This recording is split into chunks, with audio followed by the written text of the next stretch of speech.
Breaking news హైదరాబాద్లో హైడ్రా దూకుడు పెంచింది. ఈరోజు హైదరాబాద్లో 3 చోట్ల కూల్చివేతలకు సిద్ధమైంది. 3 చోట్ల కూల్చివేతలు కొనసాగుతున్నాయి.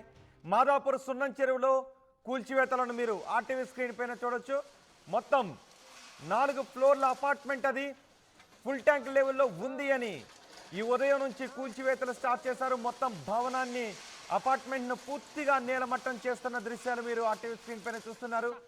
ఎఫ్టీఎల్ పరిధిలో భాగంగా షెడ్లు, భవనాలు ఏమున్నా సరే వాటిని కూల్చివేస్తున్నారు. 5 అంతస్తులు 5 సెకండ్లో కూల్చిపడేశారు. ఎఫ్టీఎల్లో ఉన్న సర్వే నెంబర్ 12, 13, 14, 16లో ఈ కూల్చివేతలు కొనసాగుతున్నాయి. మొత్తం సున్నం చెరువు విస్తీర్ణం 26 ఎకరాలని చెప్తున్నారు. ఎఫ్టీఎల్ 15 ఎకరాలు, 15 ఎకరాల 20 గుంటలు. ఇప్పుడు ఎఫ్టీఎల్ పరిధిలో ఉన్న ఈ అపార్ట్మెంట్ని నేల కూలుస్తున్న దృశ్యాలు మీరు ఆర్టీవీ స్క్రీన్ పైన చూస్తున్నారు. పూర్తి సమాచారం ఆ భవనం దగ్గర నుంచి మా ప్రతినిధి దేవిక అందిస్తారు. దేవిక, ఏంటి కూల్చివేతల దగ్గర ప్రస్తుత పరిస్థితి? ఎస్, మాదాపూర్ సున్నం చెరువులో అయితే హైడ్రా పొద్దున్నుంచి ఇక్కడ ఏవైతే కూల్చివేతలు ఉన్నాయో కూల్చివేతలకు సంబంధించి పొద్దున్నుంచి ఇక్కడే మొదలు పెట్టడం జరిగింది. ప్రస్తుతానికి అయితే ఇప్పుడు మనం చూడవచ్చు, ఏదైతే పొద్దున మనం ఇక్కడ సగం కూల్చివేత ఉందో అది ఇప్పుడు పూర్తిగా, అంటే ఒక సైడ్ పూర్తిగా కూడా నేలకి ఒరగడం అయితే ఇప్పుడు మనం చూడడం జరిగింది. మొత్తం కూడా నేలకి, అంటే ఒక వైపు చూసుకుంటే ఏదైతే ఇప్పుడు మొత్తం అపార్ట్మెంట్ ఉందో అది మొత్తం కూడా ఒకసారిగా నేలకు కూలిన పరిస్థితి అయితే కనిపిస్తుంది. అదేవిధంగా ఇక్కడ మనం చూసుకోవచ్చు, ఇంకోటి ఏదైతే బ్లూ కలర్ షెడ్ ఉందో, అంటే ఇక్కడ కొంతమంది ఏంటంటే షెడ్ లాగా, అంటే ఒక స్టోరేజ్ లాగా ఇక్కడ పెట్టుకొని ఎక్కడెక్కడో వ్యాపారాలు చేసుకుంటూ ఉన్నారు. అయితే వాళ్ళు కూడా పొద్దున్న నుంచి ఇక్కడే ఉన్న పరిస్థితి ఏర్పడినప్పటికీ కూడా వాళ్ళకి తెలియని పరిస్థితి, అంటే మాది కూడా హైడ్రా కూల్చివేస్తుంది, ఏదైతే ఇప్పుడు మా షెడ్ ఉందో, ఏదైతే ఇప్పుడు మేము స్టోరేజ్ లాగా పెట్టుకున్నామో దాన్ని కూడా కూల్చివేస్తారు అని తెలియని పరిస్థితి ఏర్పడిందని చెప్పొచ్చు. అయితే వాళ్ళు పొద్దున్న నుంచి ఇక్కడ ఉన్నప్పటికీ కూడా సడన్ గా ఇప్పుడు ఏదైతే ఇప్పుడు 4 అంతస్తుల భవనం ఉందో దాన్ని కూల్చివేసిన వెంటనే హైడ్రా ఒక్కసారిగా వచ్చి ఇది ఏదైతే ఇప్పుడు బ్లూ కలర్ షెడ్ కనిపిస్తుందో దాన్ని కూడా కూల్చివేసిన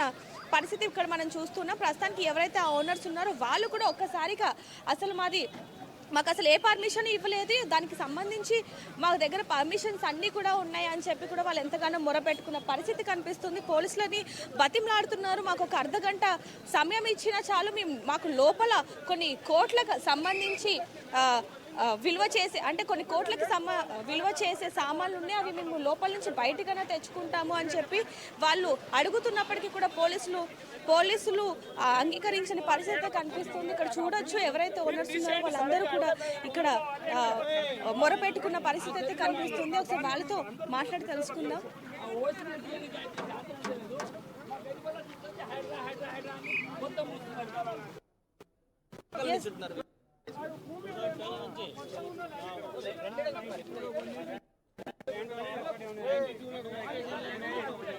ఇప్పుడు చూస్తున్నాం, ఏదైతే ఇప్పుడు మనం బిల్డింగ్ చూస్తున్నామో పొద్దున్న నుంచి కూడా, అంటే కన్స్ట్రక్షన్ చేస్తూ కనిపించిన బిల్డింగ్ ఏదైతే చూస్తున్నామో అది ఇప్పుడు ఒక్కసారిగా నేల అనేది అయితే ఇప్పుడు మనం చూస్తున్నాం.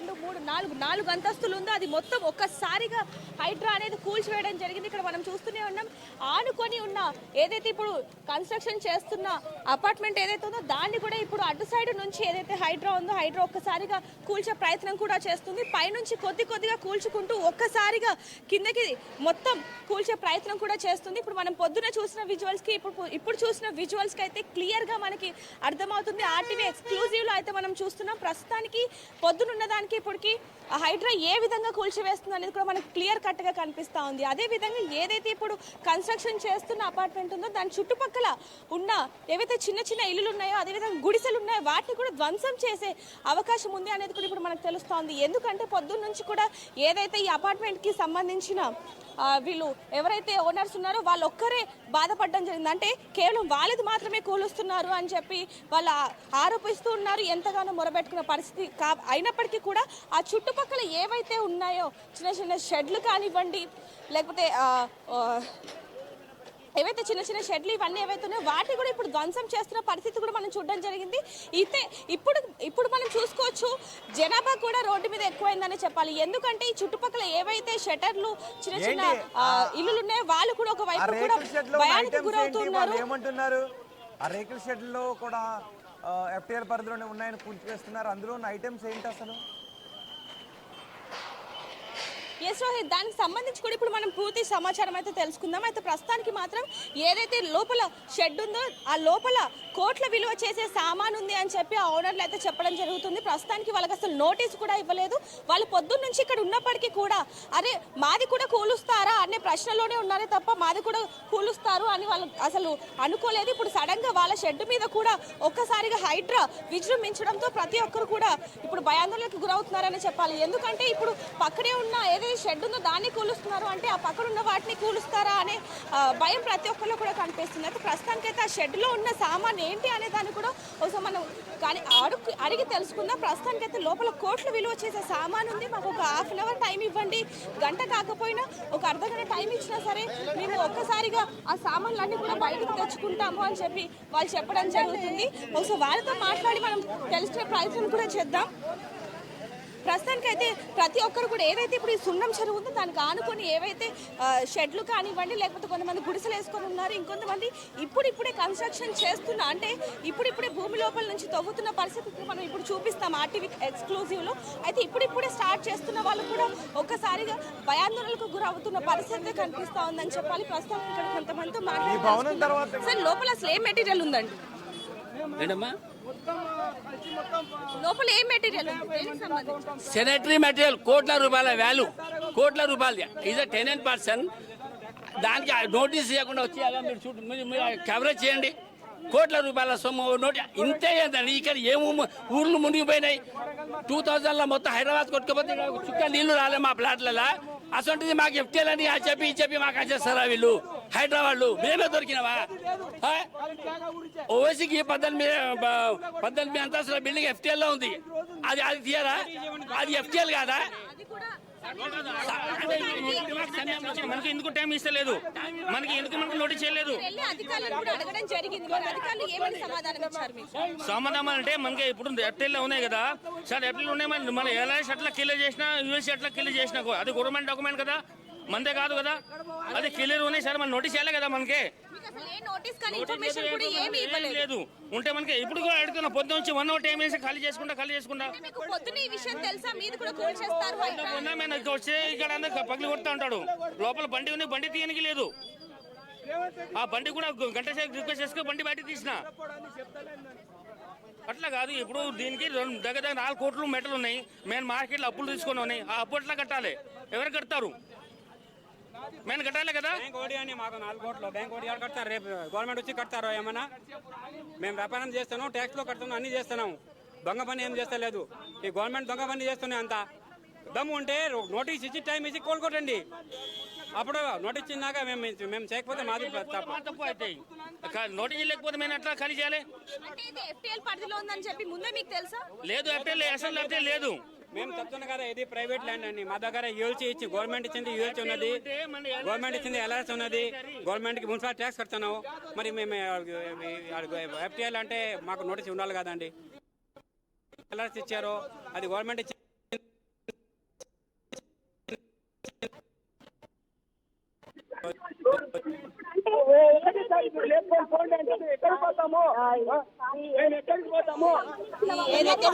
సంబంధించిన వాళ్ళు ఉన్నారు, వాళ్ళందరూ కూడా పరిస్థితి కూడా మనం కనిపిస్తున్నాం. ఇక్కడ చూడొచ్చు, మనకు కనిపిస్తుంది. అదే మేడం, ఇప్పుడు మీరు సడన్ గా వచ్చి చెప్పాలంటే మేము ఏడికి పోతాము? ఒక 5 రోజుల్లో 10 రోజుల్లో ఖాళీ చేసుకొని ఆ షెడ్ లో భాగం మీకు కూడా ఉందా లేకపోతే ఏంటి? అమ్మ మనకు బతకనికనే కష్టము. మేము లేవర్లము, మనకు బతకనికనే కష్టము.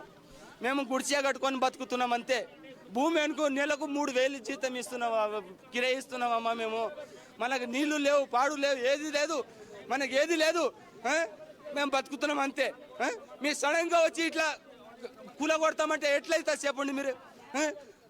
మాకు చెప్పాలే కదా, చెప్పాలే కదా మాకు చెప్పి మీరు చేయాలి కదా ఈ పని. రేవంత్ రెడ్డి మనకి ఇంకోటి క్లియర్ గా అర్థమవుతుంది రోహిత్, ఏంటంటే ఇది ఏదైతే ప్లేస్ ఉంది ఇప్పుడు గుడిసెలు ఉన్నాయో వాటిని కూడా ఇప్పుడు వాటిని కూడా ఇప్పుడు కూల్ చేస్తున్నారు హైదరాబాద్ అనేది కూడా ఇప్పుడు మనకు అర్థమవుతోంది. ఎవరైతే ఇప్పుడు గుడిసెలో ఉంటున్నారో వాళ్ళు కూడా ఇక్కడ ఎంతగానో మొరపెట్టుకుంటూ ఉన్నారు. ఒకసారి వాళ్ళతో కూడా మాట్లాడదాం. అసలు మాకు సడన్ గా ఈ విధంగా చెప్తే మేము ఎట్టెళ్ళిపోవాలి అని మరి ఘోరంగా గుడిసెలు కూల్చేస్తారా మేడం? ఎవరన్నా వాడు మనిషి జన్మరాడు, ఆడు ఎందుకున్నాడు మేడం? కొడుకులు బిడ్డలు ఎవరు లేరా? కలకలం ఉంటుంది ఆ పబ్లిక్ ది, ఉసురు ఉంటుంది, ఆ చచ్చిపోతాడు, హీన్గా అయిపోతాడు, గుడిసెలు కూడా కొడతారు. మేడం సామాన్లు కూడా తీయలేము. ఒకళ్ళు చెప్పాలి కదా, నోటీస్ లేదు. వితౌట్ నోటీస్ ఎవరు చేస్తారు మేడం? కబ్జాలు ఏం చేసుకోలేము అమ్మా, మేము కబ్జాలు ఏం చేసుకోలేము, పట్టాలు ఏం చేసుకోలేము. మేము ఉట్టిగా బతుకుతున్నాం అంతే, ఉట్టిగా బతుకుతున్నాం అమ్మా. మీరు పోండి అంటే వెళ్ళిపోతాం అంతే, మీరు పోండి అంటే వెళ్ళిపోతాం అంతే. మాకు పేదలకు ఇప్పుడు ఈ వానాకాలంలో ఏడా బతకాలి మీరే చెప్పండి, ఏడా బతకాలి మీరే చెప్పండి అమ్మా, ఏడా బతకాలి మీరే చెప్పండి, చెప్పండి మీరే చెప్పండి. ఏడా బతకాలే? రోడ్డు మీద పడుకుందామా? రోడ్డు మీద పడుకుందామా? ఏడా బతకాలే? మాకు భార్యలు పిల్లలు కూడా ఉన్నారు కదా, మేము ఏడా బతకాలే? ఎట్లా బతకాలి మేము? ఎట్లా బతకాలి చెప్పాలి అమ్మా, మీరు చెప్పాలి. ఆయన సీఎం కదా, ఆయన సీఎం కదా, ఒక 2 రోజుల్లో 3 రోజుల్లో మాకు టైం ఇవ్వచ్చు కదా. ఆయన మా ఊరే కాదని చెప్తలేను, మా ఊరే అయినది, మా ఊరే, మా ఊరే అయినది కాదని చెప్తలేము. కానీ ఓ 2 రోజులు 3 రోజులు 5 రోజులు టైం ఇవ్వాలి కదా మాకు. సడన్ గా నీవు వచ్చి ఇట్లా కూల కొడితే మేము ఏడికి పోవాలి? సావాలన్నా చచ్చిపోతాం మరి. చూసుకుంటా ఉండు, నువ్వు చూసుకుంటా ఉండు అమ్మా, అనే సీఎం ని చూసుకుంటా ఉండు మరి, చచ్చిపోతాం మేము. రోహిత్, ఇక్కడ చూడొచ్చు, ఒక వైపు నుంచి చూసుకుంటే ఏవైతే ఇరిగేషన్ ఆఫీసర్స్ అలాగే హైడ్రా అధికారులు ఉన్నారో వాళ్ళందరూ కూడా కొద్ది రోజుల క్రితమే ఇక్కడికి వచ్చి ఏదైతే ఈ సున్నం చెరువు ఉందో దానికి సంబంధించి ఏది ఎఫ్టీఎల్ పరిధిలోకి వస్తుంది, ఏది బఫర్ జోన్ లోకి వస్తుంది అని చెప్పి మొత్తం కూడా మార్కు చేసుకుని వెళ్ళడం జరిగింది. పోనీ అప్పుడైనా ఎవరికైనా చెప్పినా బాగుండని చెప్పి కూడా ఇక్కడ కొంతమంది చెప్పడం జరుగుతుంది. అయితే ఇప్పుడు మనం చూడొచ్చు, ఏవైతే ఇందాక మనం అనుకున్నట్టుగా ఏదైతే కన్స్ట్రక్షన్ జరుగుతున్న 4 అంతస్తుల బిల్డింగ్ ఉందో ఆ పక్కనే కొన్ని ఏదైతే షెడ్కి సంబంధించి ఇందాక మనం అనుకున్నట్టు దాన్ని కూడా కూల్చడం జరిగింది. అదే విధంగా ఇప్పుడు ప్రస్తుతానికి చూడొచ్చు, ఏవైతే గుడిసెలు ఉన్నాయో అక్కడ బతుకు తెరువు కోసం ఎవరైతే ఇప్పుడు నివసిస్తున్నారో, అంటే ఇతర రాష్ట్రాల నుంచి ఇక్కడికి వచ్చి ఎవరైతే ఇక్కడ బతుకుతున్నారో వాళ్ళ గుడిసెలను కూడా ఇప్పుడు ధ్వంసం చేసే హైడ్రా వచ్చింది అని చెప్పి కూడా ఇప్పుడు మనం చెప్పొచ్చు. ఇప్పుడు మనం క్లియర్ గా చూస్తున్నాం RTV ఎక్స్క్లూజివ్ లో ఏవైతే దుర్గం చెరువుకి ఆనుకొని ఒకవైపు ఈ గుడిసెలు ఉన్నాయి, వాటిని కూడా ఒక్కొక్కటిగా మొత్తం కూడా ధ్వంసం చేస్తున్న పరిస్థితి ఇక్కడ మనకు కనిపిస్తోంది. వాళ్ళు మొరపెట్టుకున్నది ఏంటంటే, ఒక్కసారి అయినా మాకు ఒక మాట చెప్పినా మేము ఇక్కడ నుంచి వెళ్ళిపోయే వాళ్ళం, మేము నెలకి 3,000 ఇచ్చి మేము ఇక్కడ ఉంటున్నాము, అలాంటిది ఇప్పుడు ఇంత సడన్ గా చెప్తే మేము ఎక్కడికి వెళ్ళిపోవాలి అని చెప్పి కూడా వాళ్ళు అధికారులను ప్రశ్నిస్తున్న పరిస్థితి కనిపిస్తోంది. ఒకసారి మనం చూడొచ్చు, ఇక్కడ నుంచి క్లియర్ గా RTV ఎక్స్క్లూజివ్ లో చూడొచ్చు మనం క్లియర్ గా ఒక్కొక్క ఏదైతే గుడిసెందో దాన్ని మొత్తం కూడా ధ్వంసం చేస్తున్న పరిస్థితి మనకు కనిపిస్తుంది. గోడలు కానివ్వండి, ప్రతి దాన్ని కూడా, అంటే లోపల ఉన్న సామాన్లు ఒక్కటైనా మాకు మేము బయటికి తీసుకునే ఆ సమయం మాకు ఇవ్వండి అని చెప్పి ఇక్కడ ఎవరైతే ఇప్పుడు నివాసం ఉంటున్నారో వాళ్ళు చెప్తున్నప్పటికీ కూడా, అడుగుతున్నప్పటికీ ఒకవైపు చూసుకునే వాళ్ళు కాళ్ళ వేల పడుతున్న పరిస్థితిని కూడా మనం ఇందాక చూడడం జరిగింది. సో వాళ్ళు ఎంత అడిగినప్పటికీ కూడా పైనుంచి మాకు అధికారులు చెప్పడం జరిగింది, ఆర్డర్స్ వచ్చాయి కాబట్టి మేము ఈ విధంగా చేస్తున్నాము అని చెప్పి అధికారులు చెప్తున్నా కూడా ఎంతగా కూడా వినని పరిస్థితి ఇక్కడ మనకు కనిపిస్తోంది. ఒకవైపు కాళ్ళ వేల పడుతూ మొరబెట్టుకుంటున్నా కూడా అధికారులు ఎవరిని కూడా పట్టించుకునే పరిస్థితి ఇక్కడ కనిపిస్తుంది. మనం చూడొచ్చు, ఇప్పుడు మేము ఎక్కడికి వెళ్ళాలి అంటూ కూడా ఇక్కడ ఎవరైతే నివసిస్తున్నారో వాళ్ళందరూ కూడా ఒక్కసారిగా ఏడుస్తున్నారు. అయితే ఇందాక మనం చెప్పడం జరిగింది, ఏదైతే ఇప్పుడు కన్స్ట్రక్షన్ చేస్తున్నారో, అంటే ఇప్పుడే స్టార్ట్ చేశారో ఏదైతే ఉందో అది షెడ్, ఏదైతే మనకి బ్లూ కలర్ షెడ్ కనిపిస్తుందో ఆ వెనకాల ఇప్పుడు మనం చూడొచ్చు వాళ్ళ పునాదులు కూడా లోతున తీసిన పరిస్థితి మనకు కనిపిస్తుంది. ఒకసారి అక్కడికి వెళ్ళి కూడా అది RTV ఎక్స్క్లూజివ్ లో చూసే ప్రయత్నం కూడా చేద్దాం. ఇప్పుడు అక్కడికి వెళ్ళి అది ఎంత లోతుంది ఏంటనేది కూడా, ఎంత లోతున తీసారు ఏంటన్నది కూడా ఒకసారి చూసే ప్రయత్నం కూడా చేద్దాం రోహిత్.